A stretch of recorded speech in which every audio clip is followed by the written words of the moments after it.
ज्योति है। दिल्ली हाँ जी।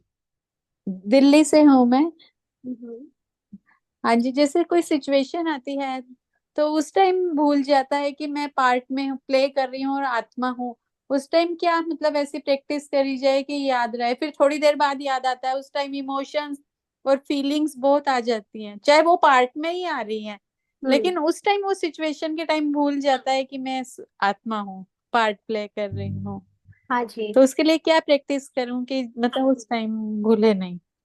देखिए, हाँ मेन जी, तो यही पूछना था। प्रैक्टिस से ही आप उस समय याद रख पाओगे। जितना ज्यादा टाइम आप प्रैक्टिस करोगे हाँ बार जी। बार अपने को आत्मा याद दिलाने की, वो वही आपके काम हाँ आएगी जब जी। आपको एक्टिंग में वो याद रहे कि आप आत्मा हो। है, अच्छा। लेकिन ठीक इसको है। हम एक इस स्थिति से ये देख सकते हैं कि कई बार जब हाँ हमारे हिसाब जी। किताब आते हैं पार्ट में, या जो भी पार्ट बजना होता है हाँ। ड्रामा अनुसार, तो जैसे कोई भी हम्म। एक्टर होता है ना, वो जब मूवी में शूटिंग करता है, तो जिस हाँ वक्त वो जी। शूटिंग करता है, वो जितना ज्यादा शूटिंग में डूबता है उतना अच्छे से एक्टिंग कर हाँ पाता है। जी। राइट। अगर उस समय उसको अपने हाँ बच्चे जी। बीवी याद हाँ आ जी। जाएंगे, उसको अपनी सत्य आइडेंटिटी एकदम याद आ जाएगी, तो शायद वो एक्टिंग से में थोड़ा हिल जाएगा। राइट। उस समय वो एक्टिंग अच्छे से कर नहीं पाएगा। हाँ जी। पूरा डूबा होगा तभी अच्छे से एक्टिंग हाँ करेगा। जी। तो इसीलिए हम सब हाँ एक्टर जी। भी एज अ सोल, जब हम रोल में होते हैं, तो क्योंकि रोल हमारा बहुत पुराना हो चुका है, रोल की अभ्यासी ज्यादा है, तो इसलिए उस वक्त रोल में डूब ही जाते हैं और भूल जाते हैं कि हम सोल हैं। हाँ अगर जी। सोल है ऐसा याद रहने लगे और सोल का सत्य याद आने लगे, तो शायद आपका वो एक्ट हो ही हाँ ना। जी। है ना, जो एक्ट आप से बज रहा ओके। है हाँ जी। वो एक्ट हो ही ना। हाँ लेकिन हो जी। सकता है कि ड्रामा हाँ में जी। अभी उसी एक्ट की, उसी सीन की जरूरत थी, इसलिए आपके द्वारा वो विस्मृत हो गया। मान लीजिए कि किसी सामने वाले का हिसाब किताब आपके किसी पर्टिकुलर एक्ट से ही कंप्लीट होना था, और आप अगर आत्मा कॉन्शियस में हाँ जी। रहने लगो तो आप वो एक्ट करो ही नहीं, तो उसका हिसाब किताब कैसे पूरा चुकतू हो। तो इसलिए भी हम कई बार ड्रामा में जब कोई सीन आता है तो उस वक्त विस्मृत हो जाते हैं। लेकिन आगे पीछे जब सीन निकल जाता है, अगर तब हम रियलाइज कर लें कि हाँ हमने जी। एज अ रोल अभी डूब गए थे, now it's time to again हाँ फील जी। सोल। है ना, तो सोल के आभास में वापस आकर मैं हाँ उस जी। बीते हुए सीन को तुरंत वो कर सकती हूँ, विस्मृत करके, मतलब ये मेरा सत्य नहीं है, ये मेरी ट्रू आइडेंटिटी नहीं है, मेरा सत्य ये था, उसका जो हाँ जी। अलग सोल का जो सत्य है वो याद कर लेके, तो हम बार बार उस स्मृति में जाएंगे नहीं जो हमने रोल में प्ले किया, जिससे हम विकर्मों से बच जाएंगे। साथ साथ हम उसके बोझ से, जो टाइम वेस्ट होने वाला है पश्चाताप में, उससे भी बच जाएंगे। है ना, क्योंकि रोल ड्रामा अनुसार जब हाँ जी। बजना हाँ होता है तो हमारे द्वारा विस्मृत हो जाता है, क्योंकि नहीं तो वो रोल बचता नहीं, फिर वो सीन बचता ही नहीं अगर हम भूलते नहीं तो। ठीक है। हाँ जी। हाँ।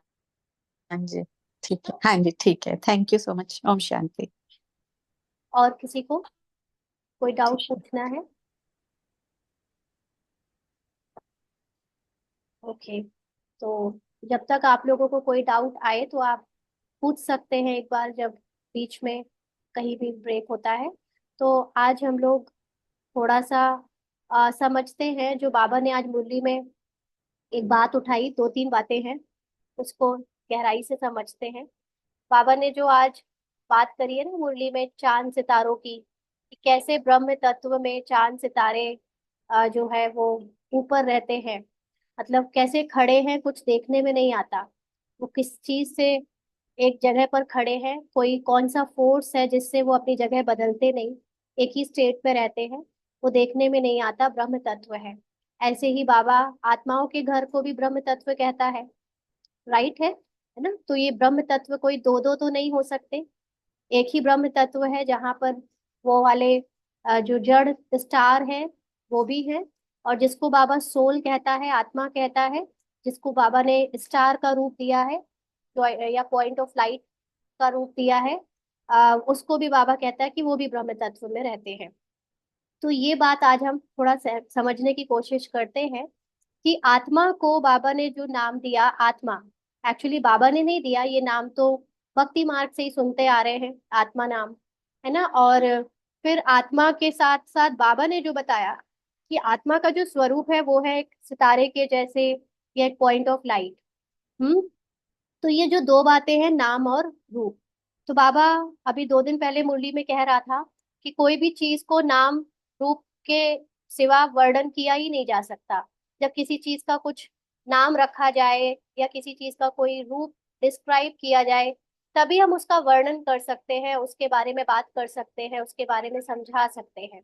राइट। अगर कोई ऐसी चीज है जो दिखती भी नहीं, जिसका कोई नाम भी नहीं है, तो आप किस चीज के बारे में बात करोगे। बाबा ने जैसे एग्जाम्पल बताया था कि आसमान है। आसमान कोई वस्तु नहीं है छूने वाली जिसको आप टच कर सको, है ना। या कोई ऐसी चीज है जो नीला दिख रहा है लेकिन वाकई में क्या वो नीला नीला है, जो कि नहीं है ना। तो लेकिन फिर भी उसके बारे में बात करने के लिए हमने, इंसानों ने उसका नाम आसमान रख दिया, स्काई रख दिया। और फिर उसको जब भी कहीं दिखाना होता है तो ब्लू कलर का ऊपर आसमान के रूप में दिखा देते हैं। तो ऐसे ही बाबा ने आत्मा को समझाने के लिए, यानी मैं कौन हूँ, हम सब कौन है, उसको उसके बारे में बात की जा सके, उसके बारे में हम सोच सके, इमेजिन कर सके, बुद्धि विजुलाइज कर सके। बाबा ने उसको एक नाम दिया, एक रूप दिया। नाम दिया आत्मा, और रूप दिया पॉइंट ऑफ लाइट, या सितारा, है ना, या ज्योत, कुछ भी। बाबा ने कई शब्द यूज किए आत्मा के स्वरूप के लिए, प्रकाश की बिंदु, इत्यादि इत्यादि। फिर बाबा एक बात ये भी कहता है कि अब नाम रूप से परे हो जाओ। तो जब तक हम ड्रामा में डूबे थे, जब तक हम ज्ञान में अपरिपक्व थे, इमेच्योर थे, है ना, बच्चे थे, तब तक हमें नाम रूप की जरूरत थी कि हम नाम से किसी चीज को जाने और रूप उसका देख पाए, तब हम उसको याद कर पाए। लेकिन अब बाबा कहता है नाम रूप से भी परे हो जाओ। तो ये नाम रूप सिर्फ शरीर और शरीर की आइडेंटिटी, या दुख देखने वाली दुनिया की आइडेंटिटी नहीं है। जो दुनिया दिख रही है सिर्फ उसका नाम रूप नहीं, लेकिन अब जो हम वास्तविकता में जो हम हैं, उसका जो एक नाम रखा है, उसका जो एक रूप बताया है, उससे भी परे हो जाओ। तो मैं एक पिक्चर आपको दिखाना चाहती हूँ। ये बाबा के एक गाने से ही निकाली है। ये पिक्चर मुझे बाबा ने दिखाई पहले भी, जस्ट योग में, लेकिन मैं इसको डिस्क्राइब नहीं कर पा रही थी समझाने में। वो बाय चांस गाने में आ गई और मैंने जल्दी से उसका प्रिंट स्क्रीन लिया।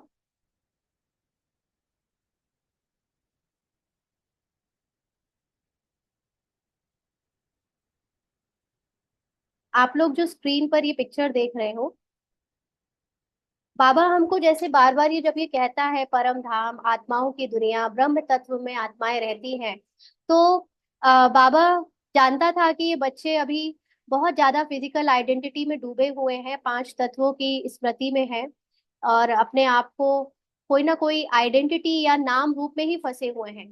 इनको अगर कोई चीज ऐसी है जो दिखने में नहीं आती, सुनने में नहीं आती, उसके बारे में कि कैसे जानेंगे, कैसे महसूस करेंगे, और मैं क्या पढ़ाऊंगा।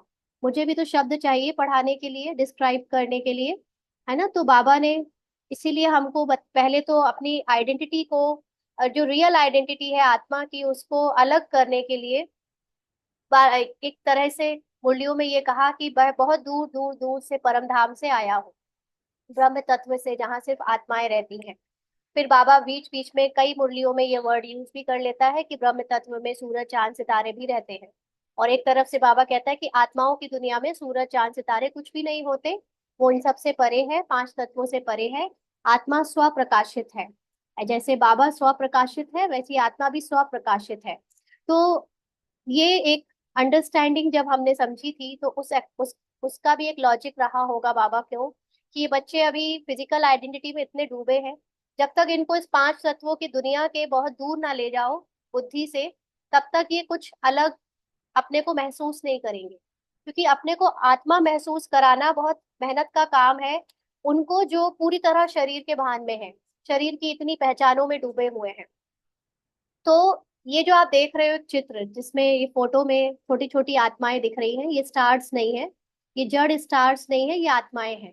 हाँ, ये आत्माएं जैसे जब क्लस्टर में रहती है इस ब्रह्मांड में, तो जब साथ में रहती है, साथ जरूरी नहीं कि ऐसे दिखने में साथ में रहती होगी, क्योंकि इन आंखों से तो उन्हें देखा नहीं जा सकता। बुद्धि से जब बाबा समझने की शक्ति दी है बाबा ने, उससे ये जो समझ आती है बात, वो ये कि आत्माएं है यही ब्रह्मांड, जहां पर वो वाले स्टार्स भी हैं, जड़ स्टार्स भी, और आत्मा इस रूपी स्टार भी, जो कि चैतन्य है, चेतना है ना। लेकिन उसको दिखाने के लिए रूप, जो पॉइंट ऑफ लाइट या स्टार का नाम दिया, वो जस्ट टू विजुअलाइज, कि बच्चों को कुछ ऐसा चित्र दिखे, मिले, जिससे वो कुछ विजुअलाइज कर पाए कि हमें आखिर योग लगाना किससे है, क्या समझ के लगाना है उसको, क्या देखें अपने अंदर। तो इसलिए वो बाबा ने नाम दिया, रूप दिया। अब बाबा जो ये कहता है कि तुम नाम रूप से भी परे हो जाओ, माना मैं आत्मा हूँ, मैं आत्मा हूँ, ये कहना भी एक ऐसे आभास देता है जैसे आत्मा कोई देखने वाली अलग है, और आत्मा को महसूस करने वाली अलग है। जैसे दो आइडेंटिटी है हमारे अंदर, है ना। मैं अपने को आत्मा महसूस करने की जो मेहनत कर रही हूँ, वो ऐसे लगता है जैसे कोई दूसरी चीज को महसूस करना है। तो क्योंकि नाम वर्ड दिया है उसको, एक आत्मा।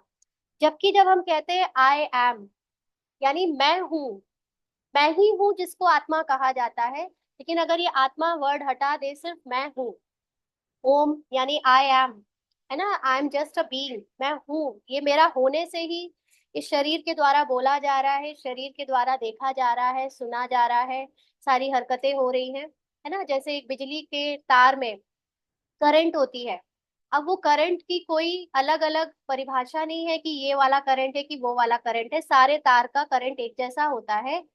उस करंट को जिस अप्लायंस के अंदर डाला जाता है, वो करंट उसका फॉर्म ले लेता है।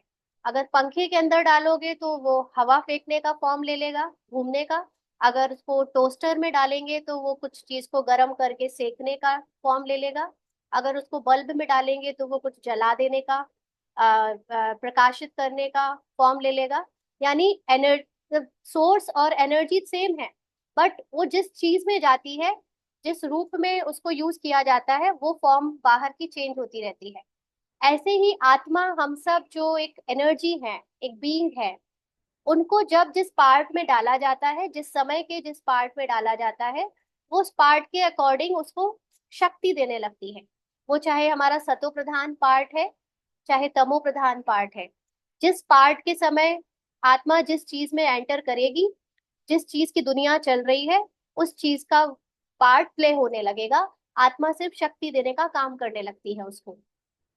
तो ये मन बुद्धि संस्कार, उसके जो तीन फैकल्टी हैं, ये द्वापर से बाबा ने जैसे आज कहा कि अलग हो जाते हैं, क्योंकि मन बुद्धि संस्कार द्वैत में आ जाते हैं, अपनी अलग पहचान बना लेते हैं। तो मेन बात हम यहाँ कर रहे हैं परम धाम को समझने की, कि परम धाम जो सोल वर्ल्ड है, वो आत्मा की दुनिया, एक ऐसी ऐसा कोई अलग से स्थान नहीं है। सूरज चांद सितारों से परे इसलिए कहा गया, क्योंकि इसी ब्रह्मांड में जब आत्मा बिना शरीर के है, तो इसको ना पानी भिगा सकता है, ना इसको आग जला सकती है, ना इसको हवा उड़ा सकती है, ना इसको प्रकृति का कोई तत्व कुछ भी इसमें चेंज ला सकता है। ये इन सब प्रकृति के तत्वों से परे है। इसीलिए just a soul is all mighty, is like all mighty, है ना, परमात्मा की तरह वो इतनी शक्तिशाली है। और वो प्रकृति जीत है, क्योंकि इस प्रकृति का उस पर प्रभाव नहीं पड़ सकता, तो वो प्रकृति जीत हो गई ना। तो हमें समझना है कि जब हम मेडिटेट करते हैं, योग लगाते हैं, तो हम अक्सर पार्ट बनकर बैठते हैं। हम ब्राह्मण पार्ट, बीके पार्ट, या कोई बहन या कोई भाई बनकर, कोई, है ना, अलग अलग जो हमारे हमने पहचाने ड्रामा से बना रखी है, वो पार्ट बैठता है योग लगाने। योग भी क्या लगाने, कि अपने आप को ये कहता है कि मैं आत्मा हूँ, मैं आत्मा इस शरीर से उड़ रही हूँ, मैं आत्मा उस शरीर से बाहर निकल रही हूँ, फिर मैं आत्मा परमात्मा से किरणें ले रही हूँ, मैं परम धाम में पहुंच रही हूँ। तो बाबा कहते हैं इस तरह से कब तक योग लगाते रहो, हाँ, कब तक पहुंचते रहोगे परम धाम। एक्चुअली परम धाम is a state of mind जहां पर मैं पूरा ड्रामा भूली हुई होती हूँ, मुझे शरीर का भान भी नहीं होता, और मैं एकदम निर्संकल्प अवस्था में जब बीज रूप स्थिति में होती हूँ, माना just a soul, just a feeling की मैं हूँ। सोल भी एक पॉइंट ऑफ लाइट देखना है तो देखें, उससे आसान हो जाता है। बाकी जरूरी नहीं कि हर समय आपको वो आत्मा या पॉइंट ऑफ लाइट या सितारा दिखे। काम करते कर्म योग में रहोगे, अगर उस समय योग लगा हुआ है, तो आप बीज रूप में अपने को सोल स्टार पॉइंट या कुछ भी ऐसा प्रकाशित रूप में नहीं देख पाते हो, क्योंकि कर्म में जब ये आंखें यूज हो रही होती है, तो कभी कभी बुद्धि भी यूज हो रही होती है, तो बुद्धि एक बार में एक ही काम करती है। जब वो दुनिया को देखकर काम कर रही है तो वो सितारा नहीं देख पा रही है, वो बिंदी नहीं देख पा रही है, लेकिन वो ये अनुभव कर पा रही है कि मैं आत्मा, मैं हूं इसलिए ये काम हो रहा है, मैं हूं इसलिए रोटी पका रही हूँ, मैं हूं इसलिए मैं चल रही हूँ, मैं हूं इसलिए बात कर रही हूँ, मैं हूं इसलिए घर साफ कर रही हूँ, मैं हूं इसलिए मैं ये काम धंधा कर रही हूँ। तो मैं कौन हूँ? मैं वो हूँ जो आत्मा, जो इस पूरे पार्ट को शक्ति दे रहा है। तो जो पार्ट बज रहा है, उस पार्ट को बजाने के लिए जो शक्ति चाहिए वो मैं हूँ। तो फिर जब मैं कर्म करते चलते फिरते इस अभ्यास को जब बढ़ाती रहती हूँ बार बार, तो फिर जैसे कि एक बहन ने अभी प्रश्न पूछा कि हम पार्ट बजाते समय भूल जाते हैं कि हम आत्मा हैं और हम रोल में डूब जाते हैं। तो जब आपको ये अभ्यास हो जाएगा कि ये रोल भी प्ले तब हो रहा है जब मैं हूँ, अगर मैं नहीं होती तो ये रोल भी प्ले नहीं होता। तो ये उस रोल प्ले होते समय अगर ये महसूस हो जाए कि मैं हूँ रोल में, फिर जो भी प्ले होना है वो तो ड्रामा अनुसार हो रहा है, मैं उसके प्रभाव में नहीं आ रही हूँ, तो ये योग है। माना आप अपने ड्रामा के रोल को भी योग बना सकते हो, चाहे फिर वो रोल कितना भी तमो प्रधानता में बज रहा हो, हिसाब किताब चुकतू करने का बज रहा हो।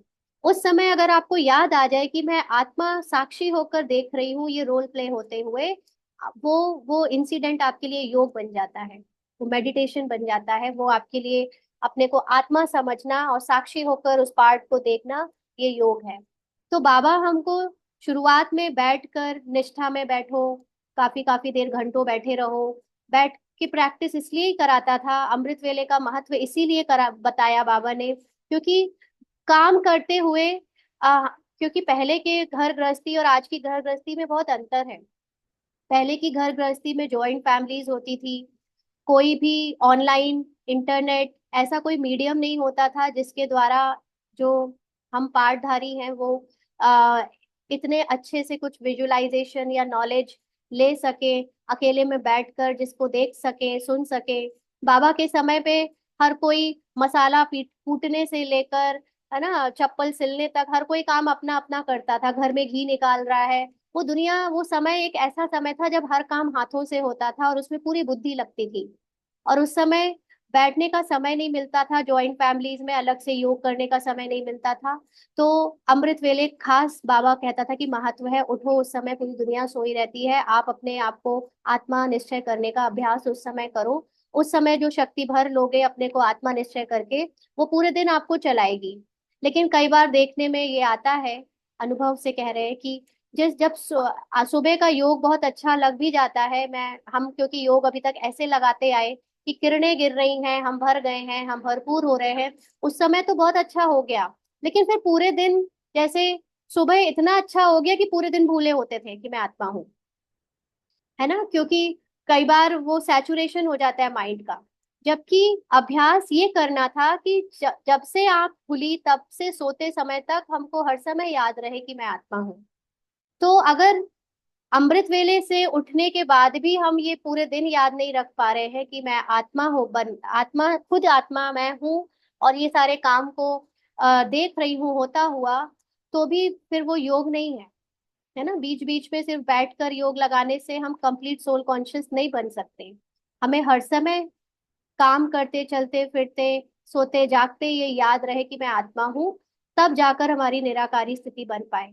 तो उसमें हम तब के लिए अभी परेशान ना हो। जैसे सुबह किसी ने पूछा था कि अमृत वेला, अमृत वेला, चलो अमृत वेले के 1 घंटा अब अगर आप नहीं कर पाते, क्योंकि तमो प्रधान टाइम है, तमो प्रधान घर में सबके व्यर्थ संकल्प चलते हैं और उस वक्त कोई उठ रहा है तो बुद्धि उतनी अच्छे से तैयार नहीं है अपने को आत्मा समझकर बैठने के लिए, नींद का प्रकोप है। तो कम से कम जब तक हम पूरी तरह होश में हैं, जब नींद नहीं आ रही है, जब हम काम कर रहे हैं, चल रहे हैं, फिर रहे हैं और बाकी बीच बीच में ब्रेक ले रहे हैं, एटलीस्ट हम तब ये अभ्यास करें।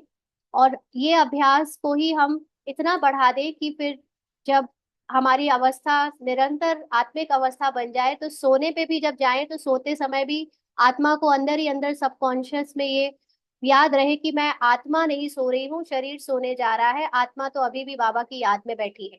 तो उसको फिर कहते हैं कि वो योग निद्रा बन जाता है।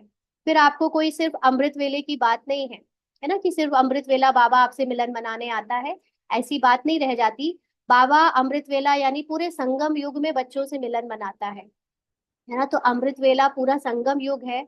हर सेकंड आपके लिए संगम युग का अमृत वेले की तरह उसकी वैल्यू करो। हर सेकंड बाबा की याद में अशरीरी होकर, विदेही होकर पार्ट बजाओ। तो आप जो है अपने जो अभी सोल वर्ल्ड की बात हम कर रहे हैं, ये सोल वर्ल्ड परम धाम, ये इस कर्म योग में बहुत इजी हो जाता है जब हम सोल वर्ल्ड को ऐसे कोई बहुत दूर ना करके इजिली अपने आसपास ही देखते हैं। मतलब जैसे ही हम अंतर्मुखी होते हैं तो हमारे अंदर जो विजुअलाइजेशन पावर है उसमें हम देख पाते हैं कि ये आत्मा बाबा के साथ बैठी हुई है, और कहीं बहुत दूर जाने की जरूरत नहीं है, जस्ट एक थॉट दूर है कि आत्मा और बाबा साथ में है। और जब आत्मा और बाबा साथ में कंबाइंड हो जाते हैं तो वो इस संसार के पार्ट को बजाते हुए बहुत आराम से साक्षी होकर ये पार्ट प्ले कर सकते हैं ना। तो ये हमें समझना है परम धाम को, कि परम धाम is the highest stage of आत्मा, जो जहाँ पर आत्मा अपने पूरे कॉन्शियसनेस में रहती है। मतलब कॉन्शियसनेस का मतलब जो उसकी हाईएस्ट कॉन्शियसनेस है उसमें रहती है। ठीक है, तो आप उस तरह से जब योग लगाएंगे तो बहुत आसान हो जाएगा। इसने पार्ट में ऐसे जब से अभ्यास शुरू किया है तो ये बहुत इजी हो गया है हर वक्त योग में रहना। बात करते हुए भी योग में रहा जा सकता है ना। तो ये चीज आज हम थोड़ा सा डिस्कस करने के लिए सोच रहे थे। और अब बाबा जो इसमें कहता है कि नाम रूप से परे जाना है, ये समझना है कि नाम और रूप क्या है। नाम आत्मा कह देने से हमको एक फिजिकल टर्म ऐसा लगता है कि हाँ आत्मा के साथ एक रूप भी जरूरी है, वो स्टार, वो दोनों चीजें जरूरी हैं। जबकि काम करते आत्मा और स्टार दोनों चीजें याद नहीं रहती, है ना। लेकिन आप हो, ये देख जो काम कर रहा है, ये काम करते हुए देखने वाला कौन है। मुझे संकल्प आ रहे हैं, ये संकल्प करने वाला कौन है। संकल्प आ रहे हैं मन में, लेकिन जो संकल्प आ रहे हैं उसको कौन पढ़ रहा है कि ये संकल्प आ रहे हैं। जैसे अक्सर करके हम लोग कहते हैं ना कि मेरे अंदर ये वाला संकल्प भी आ रहा था, वो वाला संकल्प भी आ रहा था। चलो ये दोनों तो मन में आ रहे थे, लेकिन इन दोनों को आते हुए किसने देखा, वो आत्मा है। मैंने पार्ट में कुछ बोला, चलो बोलने वाला तो कर्मेंद्रियां थी, बोला भी किसी संकल्प से, संकल्प मन में आया, लेकिन ये दोनों चीजों को एनर्जी किसने दी, देखा किसने, आत्मा ने, है ना। तो ये आत्मा है। तो हर समय जब मैं आत्मा के इस अभ्यास को करूंगी तो ये स्थिति आपकी और भी ज्यादा शक्तिशाली बनती जाएगी। तो इसी का अभ्यास हमको इस तरह से बढ़ाते जाना है। ठीक है, तो याद बाबा कहते हैं नाम रूप से परे जाना। तो अभी नाम से परे जाना माना मैं हूं ये याद रखे। आत्मा ठीक है, आत्मा समझाने के लिए, एक्सप्लेन करने के लिए, लेकिन इससे भी ज्यादा क्लोज जब आप बैठ कर कभी योग करना तो उसको अभ्यास करना, मैं हूँ, मेरा होना ही, एनर्जी होना ही, या मेरा होना अपने को आभास करना ही आत्मा की अनुभूति है। फिर रूप, स्टार की जगह कभी सोचना कि रूप क्या, आत्मा के लिए जो चीज देखी नहीं जा सकती, किसी भी चीज से नहीं देखी जा सकती, है ना, उसको प्रकाश इसलिए कहते हैं, पॉइंट ऑफ लाइट इसलिए कहते हैं, क्योंकि पॉइंट इसलिए कहते हैं क्योंकि एक सबसे छोटा शेप है, इससे छोटा कुछ नहीं होता, है ना। और इस इनफाइनाइट कहते हैं पॉइंट को। तो उसका मतलब कि हम किसी भी चीज को बिंदु रूप में देखें माना वो इनफाइनाइट है। तो आत्मा मरती नहीं कभी, उस रूप में हम कभी भले पॉइंट पे देखें कोई प्रॉब्लम नहीं है, उसमें भी उतना ही अच्छा योग लगता है। लेकिन समझने की बात है कि अब इस नाम रूप से भी परे जाना है। आत्मा बाबा की कोई ये वाली आंखें तो है नहीं, बाबा किस रूप में हमको देखता है, क्या बाबा को विजुअलाइजेशन होता है, बाबा को विजुअलाइजेशन की जरूरत भी है हमारे लिए। हम्म बाबा जानता है कि बस है, इतना ही काफी है कि मैं हूँ। हर एक आत्मा अपने अपने लिए इसको अनुभव करे कि मैं आत्मा, शरीर नहीं, शरीर का मन नहीं, शरीर का संकल्प नहीं, शरीर की बुद्धि नहीं, शरीर के कर्म नहीं, कुछ भी जो फिजिकल बॉडी से डिफाइन की जा सकती है वो मैं नहीं, इन सब को देखने वाली मैं हूँ। और इसीलिए बाबा कहता है कि आत्मा कभी आती जाती नहीं, है ना। आत्मा ने इस शरीर को, अलग अलग शरीरों को कई पार्ट बजाते हुए कई सालों से, वर्षों से, युगों से देखा है। लेकिन आत्मा है एक एकमात्र इकलौती ऐसी कॉमन पॉइंट है, ऐसी चीज है जिसने सबको देखा है, बाकी सब बदलता रहा। आत्मा वही रही, उसके पार्ट बदलते रहे, बैकग्राउंड बदलते रहे, उसकी भाषा बदलती रही, उसका अलग अलग डायलॉग बदलते रहे, सब कुछ बदलता रहा, लेकिन आत्मा वही रही। इसीलिए आत्मा आती जाती नहीं, ऐसा बाबा कहता है ना। तो मैं आत्मा हूँ। अभी अगर जैसे कुछ भी करो तो मैं कहाँ हूँ, मैं यहाँ हूँ। कहाँ हूँ, आत्मा के लिए कोई मूव करने की बात नहीं है कि वो फिजिकल डिस्टेंस, आत्मा तो स्पेस टाइम से भी परे है ना, तो उसको फिजिकल डिस्टेंस की जरूरत नहीं है कि वो नापे। आत्मा के लिए सब कुछ एक सीन की तरह चल रहा है। हमने अभी कुछ दिन पहले जब वो 3 दिन के सेशन लिए थे एडवांस कोर्स का, है ना, उसमें समझा था कि आत्मा प्रोजेक्टर है। और आत्मा जिस चीज को का प्रोजेक्शन करती है, यानी जिस चीज को एनर्जी देती है, वो चीज उसके लिए लाइव सीन बन जाता है। तो जैसे एक बच्चा जब आंख खोलता है, गर्भ से बाहर आता है, गर्भ में तो सारा अंधेरा ही अंधेरा, बाहर आया, उसकी आंखें खुली, तो उसके विजन्स कितने छोटे छोटे होते हैं, उसको ना के बराबर दिखता है। धीरे धीरे उसकी आंख की दृष्टि थोड़ी दूर तक फैलती है, तो थोड़ा बड़ा दिखना हुआ शुरू होता है। तो जब आत्मा इस शरीर में प्रवेश करती है और वो गर्भ से बाहर निकलता है शरीर के रूप में, बच्चा या जीव, हाँ, तो उसको, उसके लिए दुनिया खुल जाती है। जैसे उसने एक प्रकाशित किया, एनर्जी दी बाहर एक संसार को, वो एनर्जी ड्रामा पार्ट अनुसार उसके सामने प्रकट हो गई, उसके लिए एक संसार प्रकट हो गया। और जब वही आत्मा के 80 साल के बाद वो शरीर छोड़ता है, तो सारी कर्मेंद्रियों से वो एनर्जी समेट लेता है, बाहर के संसार से सब कुछ समेट लेता है। जिसको भी भाई भतीजा माँ बहन बेटी जो बनाया था, उससे सब कुछ, सारी स्मृतियां समेट कर, आंखें बंद करके, अपना संसार समेट कर, यहाँ पे लॉक करके आगे के लिए मूव कर जाता है। मतलब आगे नेक्स्ट सीन के लिए, नेक्स्ट आइडेंटिटीज के लिए तैयार हो जाता है। तो ये संसार हमसे ही है, आत्मा के लिए संसार आत्मा से ही प्रकाशित है। इसीलिए ये संसार हमारे अकॉर्डिंग चेंज होता है। यानी हमारे अकॉर्डिंग का मतलब कि अगर हमारी कॉन्शियसनेस चेंज होना शुरू हो जाती है, जैसे कि अब हमें सत्य ज्ञान मिल रहा है, हमारी कॉन्शियसनेस ड्रामा अनुसार खुद को भूल जाने से अभी तमो प्रधान हो गई थी। अब बाबा का ज्ञान हमारी कॉन्शियसनेस को अपलिफ्ट कर रहा है, सोल कॉन्शियस बना रहा है। सोल कॉन्शियसनेस में भी जो अलग अलग लेवल है, किसका कितना परसेंट सोल कॉन्शियस हो रहा है, तो उसके बाहरी संसार में भी परिवर्तन आ रहा है। उसकी बाहरी जो प्रतिक्रियाएं हैं या परिस्थितियां हैं, उस पे भी कुछ कुछ चेंजेस आ रहे हैं, आते जाते हैं। और यही जब संसार का एक पूरे क्लस्टर लेवल पे, जब मेजर जो मेन बाबा के हीरो पार्टधारी बच्चे हैं, इनके जब कॉन्शियसनेस मेजॉरिटी की चेंज हो जाती है, तो जैसे बाहर की दुनिया पूरी सतयुग के रूप में उनके सामने प्रकट हो जाती है। इसीलिए बाबा कहते हैं ना कि विनाश उनको परेशान करेगा जिन्होंने अपनी कॉन्शियसनेस को चेंज नहीं किया है। जिन्होंने अपनी कॉन्शियसनेस को कंप्लीट सोल कॉन्शियस बना लिया है, उनको विनाश में विनाश जैसा कुछ लगेगा ही नहीं। उनको सतयुग ऐसे लगेगा जैसे बस प्रकट हो गया। क्योंकि वो बहुत अपने आप में, बाबा जिसको कहते हैं ना कि मैं लास्ट में तुम लोगों को साक्षात्कार में इतना बिजी रखूंगा कि तुम्हें पता भी नहीं चलेगा। लेकिन इस साक्षात्कार में बिजी कौन रहेगा, कौन देख पाएगा वो आने वाली दुनिया को अपने अंदर के विजन में, जो अभी से सोल कॉन्शियस बन रहा है या हो गया है। अगर हम अभी भी ड्रामा में फंसे हुए होंगे, बाहर की स्मृतियों में फंसे होंगे, तो क्या हमको वो दुनिया दिख पाएगी, हमको वो वाली कॉन्शियसनेस की दुनिया दिखेगी? ये जो कॉन्शियसनेस शिफ्ट है, ये शिफ्ट से ही हमारा उस तरह के लोगों के साथ मिलना जुलना और उस तरह की दुनिया का हमको महसूस होना, एहसास होना शुरू होता है। तो जब हम उस कॉन्शियसनेस तक पहुंच जाएंगे, तब हमें वो साक्षात्कार होंगे।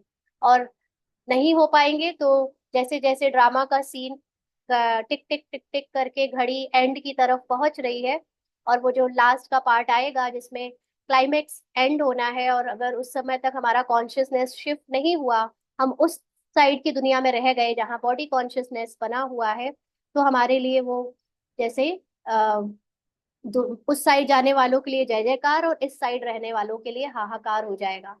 तो इसीलिए बाबा अब कहता है, आप नाम रूप से भी परे हो जाओ, है ना। आत्मा का भी जो नाम रूप जो रखा दिखाया सिखाया, उसको भी और गहराई से समझो कि आत्मा just is also not a name.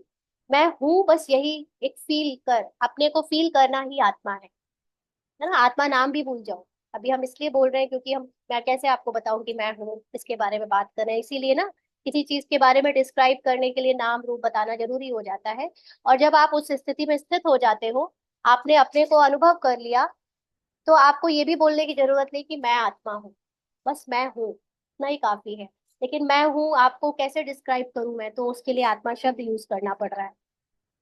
ठीक है, तो इसको इंग्लिश में कोई बीइंग कहता है, कोई एनर्जी कहता है, कोई स्पिरिट कहता है, अलग अलग नाम से बोलते हैं। बट अभी समय आ चुका है उसमें स्थित होने का, उस नाम रूप से परे होने का।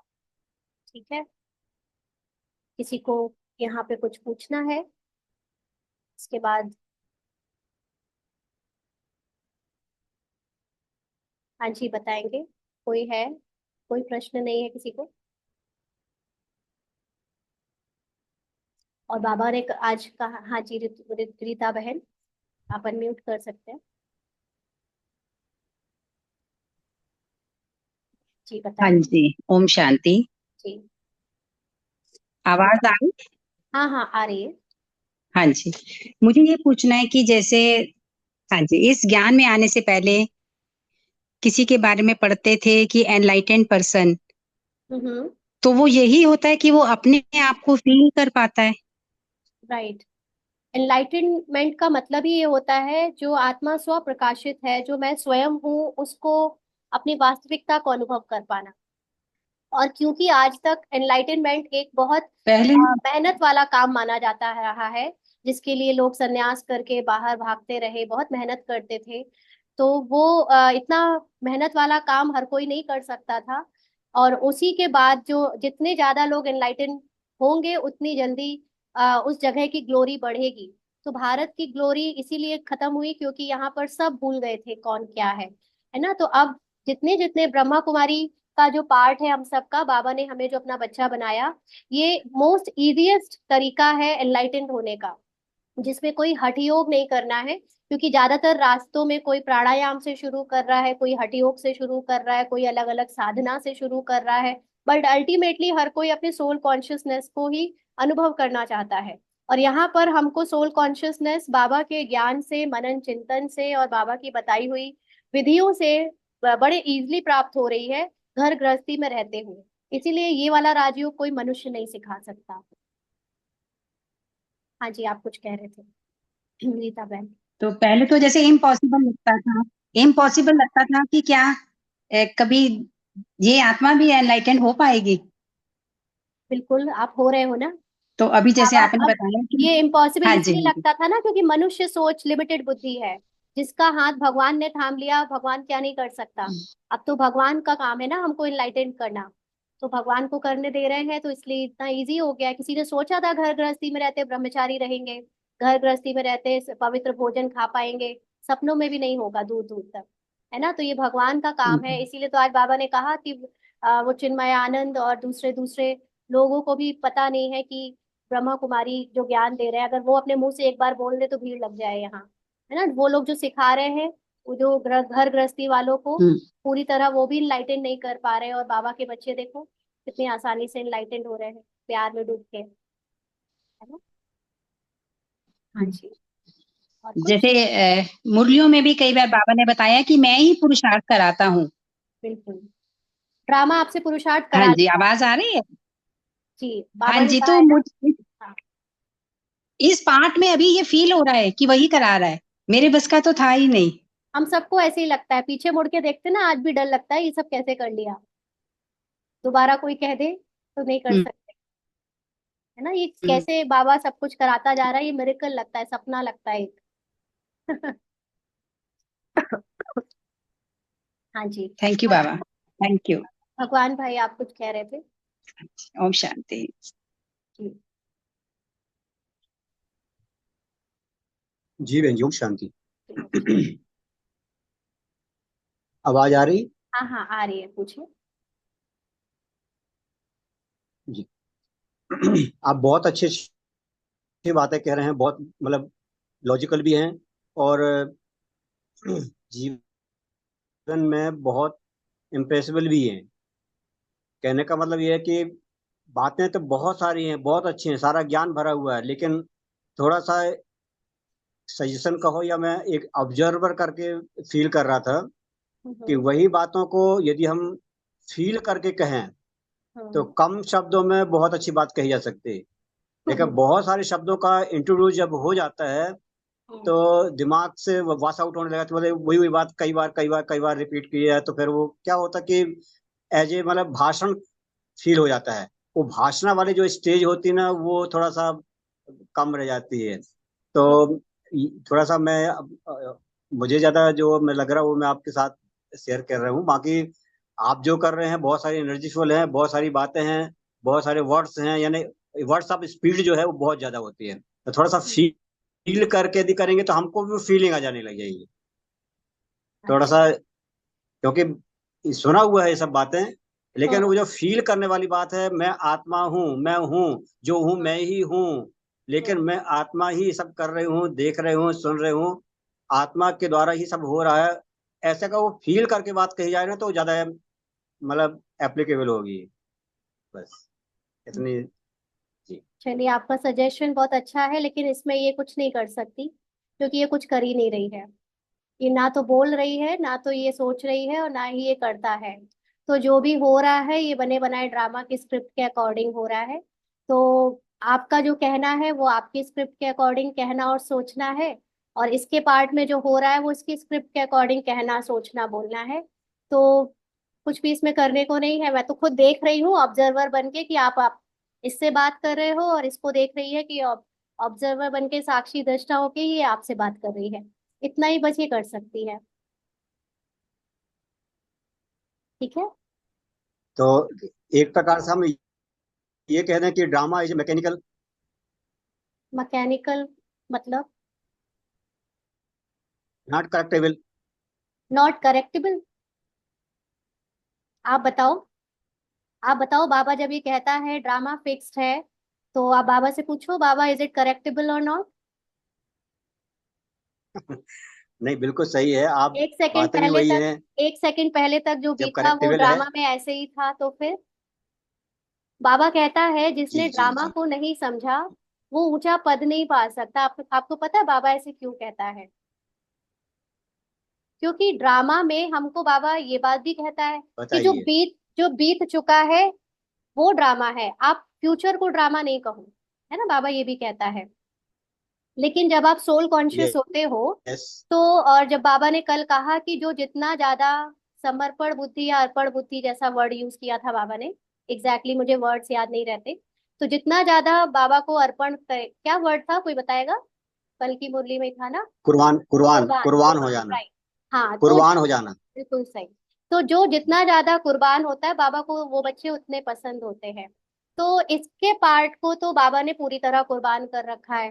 तो ये पार्ट में जब कहीं भी बैठ रही है, सेवा कर रही है, तो ये इससे कराई जा रही है कुर्बान होकर। इसने कर दिया है सब कुछ, तो ये भविष्य में इसके द्वारा क्या बोला जाएगा और पास्ट में इसके द्वारा क्या बोला जा चुका है, दोनों ही चीजों में इसका कोई हैंड नहीं है। है ना, तो इसलिए इससे अप्रभावित है ये। तो ये कुर्बान होकर सेवा कर रही है। आप सबके जो भी अपने अनुभव है वो मोस्ट वेलकम है, रिस्पेक्टफुल है, लेकिन कुछ कर नहीं सकती है इसमें। इसको बाबा ने पार्ट में ऐसे ही दिया है। मैं समझ ओके सकती ओके। हूँ कि कईयों को कुछ जी। अलग लगता है, किसी को किसी का पार्ट अच्छा लगता है, किसी को किसी के द्वारा बोलना अच्छा लगता है, लेकिन इसके पार्ट को भी यही मिला है तो क्या करें। इसको भी अपने कुछ कुछ पार्ट पसंद नहीं है। ठीक है ना, लेकिन ये है। बाबा से फिर जी। कहती, बाबा ये पार्ट क्यों दिया है, ऐसा इसको बदलू। बाबा कहता जो दिया है उसको रखे रहे, उसी को बजा। ठीक है भगवान भाई। नहीं, बिल्कुल। जी बिल्कुल सही आप कह रहे हो, लेकिन अल्टीमेटली जब पुरुषार्थ की बात आती है कि पुरुषार्थ करना है तो उसमें जो हम अच्छा समझ रहे हैं उसे चेंज नहीं करना है। ना, पुरुषार्थ का मतलब सिर्फ एक चीज होती है। पुरुषार्थ का मतलब होता है क्या, इस समय मैं इस स्मृति में हूँ कि मैं आत्मा हूँ, और जो इसके द्वारा बोला जा रहा है, सोचा जा रहा है, करा जा रहा है, इन तीनों से आत्मा की कोई लेन देन नहीं है, कोई पहचान नहीं है। मैं आत्मा ना आपकी आपके नजरिए पर क्या बोलते हैं उसको, आधारित हूँ, ना मैं किसी और के किसी चीज पर आधारित हूँ, मेरा अस्तित्व बस है, मेरे लिए इतना ही काफी है कि बस मैं हूँ। बाकी पार्ट में इसके द्वारा आपको जो बेस्ट पार्ट लगेगा वो बजेगा या नहीं बजेगा, इसको नहीं पता। ये तो साक्षी होकर पार्ट बजा रही है, इसको क्या पता कि आपको पार्ट अच्छा लग रहा है या नहीं लग रहा। ये तो खुद ही अपने पार्ट में बहुत सारी चीजों को पसंद नहीं करती है, लेकिन बाबा ने सिखाया कि जिस चीज को तुम रजिस्ट करते हो वो और बढ़ती जाती है, इसलिए सब कुछ पसंद करो अपने बारे में। तो अब मुझे अपने पार्ट से प्यार हो गया है। पहले मैं अपने पार्ट को बहुत क्रिटिसाइज करती थी और इसीलिए ज्ञान में भी आई थी, लेकिन उसी पार्ट की वजह से मैं ज्ञान, इसके पार्ट आगे बढ़ा, सेवा में भी और पुरुषार्थ में भी। जिस पार्ट को इसने पसंद नहीं किया, उसी पार्ट को बाबा ने आगे बढ़ाने में मदद करवाई कि तुम आगे बढ़ो। अगर ये इतनी अपने पार्ट में जिद्दी नहीं होती तो ये इतनी सारी धारणाएं नहीं कर पाती, इतनी सेवाओं के लिए हिम्मत नहीं कर पाती, और भी जो है ना। तो इसलिए अब इसने छोड़ दिया पार्ट को बदलना। भगवान ने इतना प्यारा चित्र बनाया है, इतना हम सब का एक एक ये पर्सनालिटी बनाई है, उसको हम कैसे कह दें कि उसने गलत बनाई है। हम्म, ठीक है। अब आपको हो सकता है कि किसी का स्लो बोलना अच्छा लग रहा है, किसी का फास्ट बोलना किसी को अच्छा लग रहा है, जो है जैसा है ठीक है। बाकी आप ये नहीं कह सकते कि वो उस समय सोल कॉन्शियस की अनुभव में है या नहीं है। ये तो कल ही बाबा ने कहा था, जो कर रहा है पुरुषार्थ वो जानता है और शिव बाबा जानता है, बाकी देखने वाले नहीं जान सकते। ठीक है जी भाई, भाई जी। हाँ जी। जी। जी, थैंक यू। ओम शांति। ओम शांति। किसी और को भाई कुछ पूछना है, क्योंकि हमें बस 5 मिनट ही है हमारे पास, फिर क्लास ओवर करनी है, बल्कि 2 मिनट में ओवर करनी है मुझे। ठीक है, चलिए सभी को ओम शांति। कोई क्वेश्चन होगा तो फिर कर लेते हैं।